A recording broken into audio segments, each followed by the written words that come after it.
Hello friends, आज हम concave mirror और कॉन्वेक्स मिरर के बारे में और आगे चर्चा करेंगे। In the last class I have already discussed about that definitions of all, that is pole, centre of curvature and all. आज हम डिस्कस करेंगे कि कॉनकेव मिरर कैसा होता है, कॉन्वेक्स को डाइवर्जिंग क्यों कहते हैं, कॉनकेव को कन्वर्जिंग क्यों कहते हैं, और साथ में ही कुछ रूल्स भी पढ़ेंगे। तो लेट्स मूव।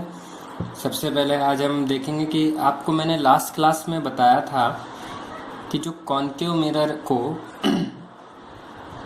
हम कन्वर्जिंग मिरर कहते हैं। एग्ज़ाम में कभी कभी 1 मार्क के लिए पूछा जा सकता है कि what kind of mirror is a concave mirror, so your answer should be it is a converging mirror. तो देखिए, this is a concave mirror. ये हमने कॉनकेव मिरर को अच्छी तरीके से पॉलिश कर दिया और ये प्रिंसिपल एक्सिस हो गई, जिसको हम दोनों तरफ आगे बढ़ा सकते हैं। दिस इज सेंटर, इसको pole, centre of mirror is known as pole. This is focus. याद रखिएगा कि जितनी डिस्टेंस पोल से फोकस तक की होती है उतनी ही डिस्टेंस फोकस से सेंटर ऑफ कर्वेचर तक की होगी। तो this is centre of curvature.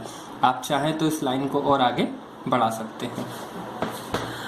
आगे बात करते हैं दोस्तों कि इसे कन्वर्जिंग मिरर की बात कही है तो ये क्यों कन्वर्जिंग है। तो सिंपल सा फंडा है कि जितनी भी रे प्रिंसिपल एक्सिस के पैरेलल होंगी, ये वाली रे आप देख रहे हैं, ये प्रिंसिपल एक्सिस के कैसी है, पैरेलल। ये वाली रे भी प्रिंसिपल एक्सिस के पैरेलल है, ये वाली रे भी प्रिंसिपल एक्सिस के पैरेलल है, अनदर रे भी प्रिंसिपल एक्सिस के पैरेलल है।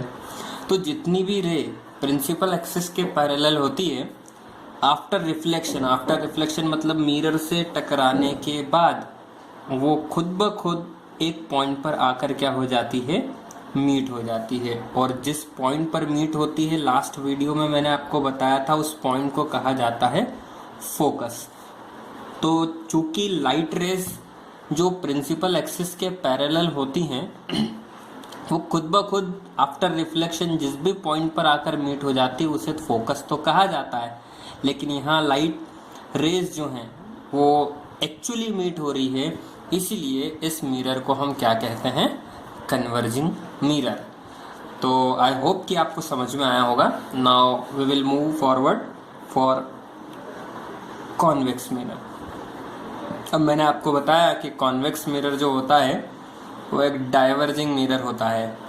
So now we will discuss regarding this convex mirror.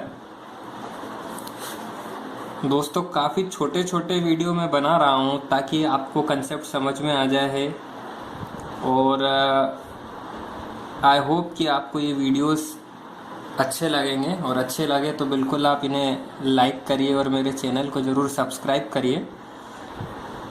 तो this is what convex mirror है और इसकी मैंने पॉलिश कर दी।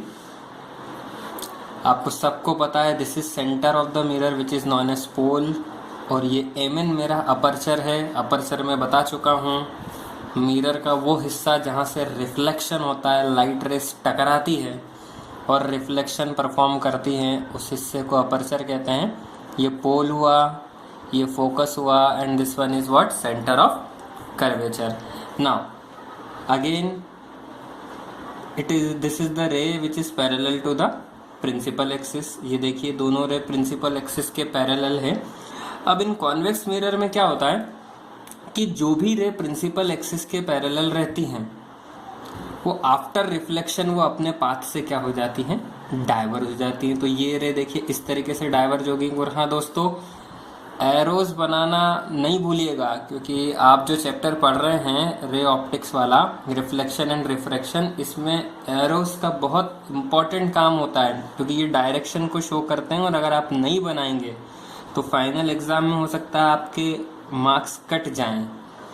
तो देखिए, ये रे पैरेलल थी, ये अपने पाथ से डाइवर्ज हो गई। लेकिन अगर इस रे को पीछे एक्सटेंड करते हैं तो वो इस पॉइंट पर आकर मिलती है, जिसको हम कहते थे, लास्ट वीडियो में हमने देखा था कि appears to come from focus. तो this is convex mirror in which the ray which are parallel to the principal axis after reflection they will diverge from their path and appears to come from focus. appears to come from focus का मतलब होता है अगर कोई व्यक्ति यहाँ से देखेगा तो उसे तो यही नजर आएगा कि रे कहाँ से आ रही है, फोकस से आ रही है, लेकिन एक्चुअली वो फोकस से नहीं आती।